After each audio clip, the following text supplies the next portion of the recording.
Vamos continuar a análise do Código Tributário Nacional, no seu artigo 3º, que trata sobre o conceito de tributo. Artigo 3º. Tributo é toda prestação pecuniária compulsória em moeda ou cujo valor nela se possa exprimir, que não constitua sanção de ato ilícito, instituída em lei e cobrada mediante atividade administrativa plenamente vinculada. Então, tributo é toda prestação pecuniária. Tratamos sobre tributo, né? E aí traz o conceito, toda prestação pecuniária. O que é a prestação pecuniária? Prestação pecuniária quer dizer aí no código que o tributo ele tem que ser pago com dinheiro. E esse dinheiro, esse valor econômico, tem que ser auferível em moeda ou cujo valor nela se possa exprimir. Então tem que ser um valor determinado economicamente, expresso aí em dinheiro e em moeda corrente. Além disso, essa questão toda da prestação pecuniária implica que o tributo ele não pode ser cobrado aí in natura ou in labore, ou seja, não se cobra um tributo com objetos, com bens, e nem in labore, ou seja, não se cobra tributo com trabalho, apenas em termos de prestação pecuniária.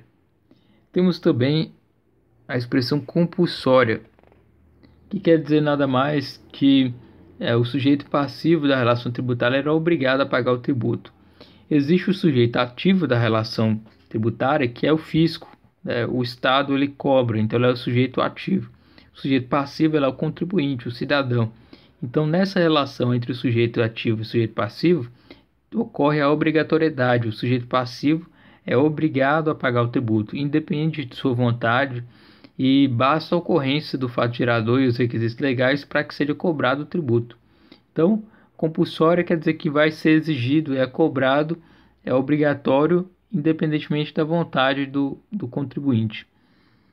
Além disso, o tributo ele não constitui sanção de ato ilícito, ou seja, ele não decorre de infrações tais como ocorre, por exemplo, com as multas de trânsito, multa administrativa, multa pela prática de crime. O tributo ele não pode decorrer de uma punição em relação a algo que foi descumprido aí pelo particular. Existem duas exceções na Constituição. A primeira do artigo 182, parágrafo 4º, inciso 2 da Constituição, que trata sobre a progressividade do IPTU, que é basicamente uma sanção cabível contra aqueles que descumprirem o adequado aproveitamento da propriedade imobiliária urbana. Ou seja, não está aproveitando a propriedade imobiliária urbana, o IPTU ele se torna progressivo. Ou seja, contra quem descumprir o plano diretor municipal, o IPTU passa a ser uma espécie de sanção progressiva.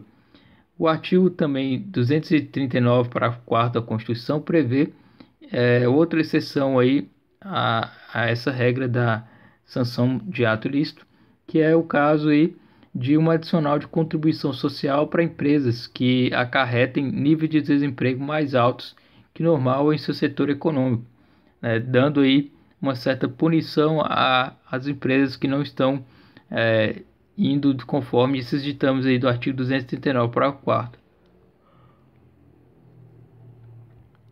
Temos também instituída em lei, ou seja, a lei ela deve instituir o tributo, ou seja, há um princípio da legalidade aí.